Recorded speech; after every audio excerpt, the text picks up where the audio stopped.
Hi, I'm Keith Eneix with Fannit Marketing Services. Today I want to go over the question, what does SEO stand for? We're also going to look at the different types of SEO and whether or not SEO is a good investment for your business. And to do that, we're going to go over a live case study of one of our clients. And so you can see if SEO was a good investment for them and if SEO might be a good investment for you. So first off, what does SEO stand for? It stands for search engine optimization. That just means you're trying to rank keywords at the top of the search engine results page, or SERPs. So let's go ahead and take a look at my screen and you can see what that means. All right, so I have searched the keyword carpet store near me. Below we have some paid positions, and then we have the beginning of the organic positions for SEO. This one is the local pack or the 3-pack or snack pack. Then below that, you have the organic positions for SEO. This is where you'll see articles show up and even some local results, as you can see from Yelp here. Okay, so let's talk about the two different types of SEO.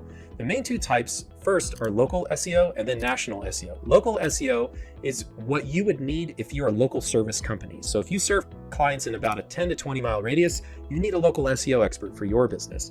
Now, I've gone over 7 different signals that you would need to work on for your business to be able to rank well within the search engine results page or the snack pack there. So if you go over and look at that video, you can learn that yourself. It goes into a little bit more detail, but I talk about things like your website, citations, and other things that can really help you rank better. All right, so that's local SEO. National SEO is for companies who are looking to rank on a national level. So that would be e-commerce companies as an example, or maybe review sites that need to rank.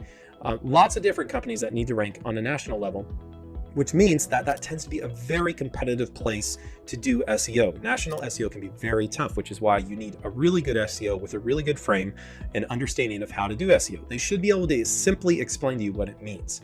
And that's why we have our 4-step frame called TRAP, T-R-A-P. I have another video that goes over this and what that means, so you can go into more detail on that. But just as an overview, TRAP just means technical, relevancy, authority, and popularity. Technical is how your website is indexed by Google. Relevancy is the keywords that are chosen and then content written for your website. And then you have authority, which are the backlinks that need to be built to your website so that Google sees your website as authoritative. And then popularity are the optimizations you can do on your website to make users really like your content better. And so Google sees that and then they rank your content better. We can also use press release as well for popularity signals. And that's TRAP. So national SEO is really important for those companies that are trying to get into those positions.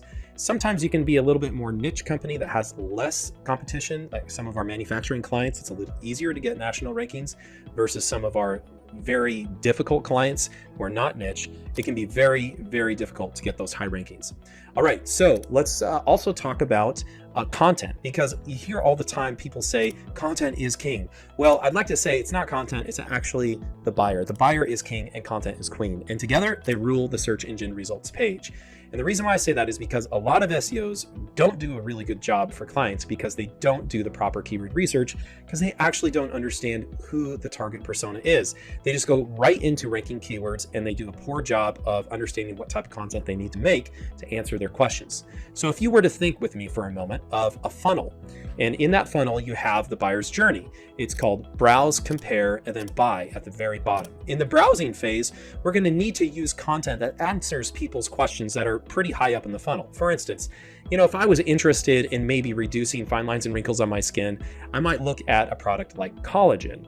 And collagen is something that I would have some questions about. Maybe I don't even know that that product could solve my problem, but I search online, what can reduce fine lines and wrinkles, and I find collagen. And then I might ask, well, what is collagen? I'm still up in the browse phase and I'm learning. I'm in that educational part of my buyer's journey. Well, once I figured out that collagen is definitely the answer, I might search a word like, what is the best collagen? And then I see different types of brands. And at the very end, I might search best collagen to buy, or I might search that brand in collagen, and then I might find the best deal of that specific brand across the different channels online to buy. And that's a really good example of content that needs to be written to help customers along their buyer's journey. Now, that was kind of more of a national example. Let's look at a local level. All right, so if I was to look and say, all right, I need a water heater because my water heater just burst. So I might search best water heaters. And then I might find in the local area the best water heaters. And because of that problem, now I know kind of the type of water heater I have, but I'm actually at the very end looking for a plumber, and I don't know that yet. So I've just looked at water heaters, and then I find the best type of water heater. Maybe I think I should install that myself, but then I read some articles and I determine that no, I don't want to install this thing myself. So then I look for best plumbers near me, and then pops up plumbers. And then I look at reviews for that specific plumber that I think is the right answer. And then from there, I make my choice and I use a plumber. So that's how that can work on a local level too. So you have that buyer's journey in a funnel: browse, compare, and buy. It's very important.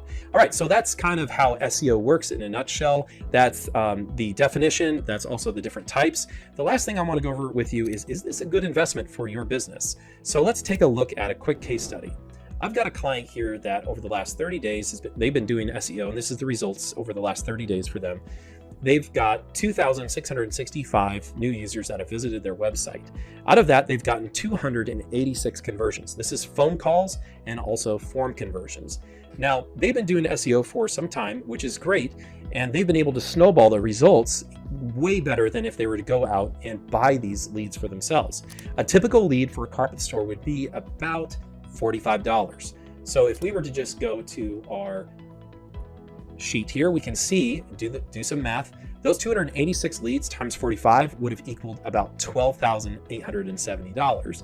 Now, instead of doing that, they've just hired our SEO company to go ahead and help them with that. We cost about $3,000, and that means that their cost per lead is more like $10 per lead instead of the $45 if they were to go out and buy those leads. So as you can see, if you want to really grow your company, we believe that the best first investment is definitely in SEO. That's what we actually did for our own family landscaping company. When we started our marketing agency in 2010, we started with SEO. I always suggest that first. If you begin in SEO and then you go into paid search later, that is a really great way to start growing your company, because SEO is always going to give you the best return on investment for your money. So if this helps answer your question, and if you like this video, please comment, like, and subscribe. And if you would like an audit on your business to see how you could grow either in your national or local SEO, we'd love to help you with that. You can find a free audit on our website, and looking forward to seeing you guys next time.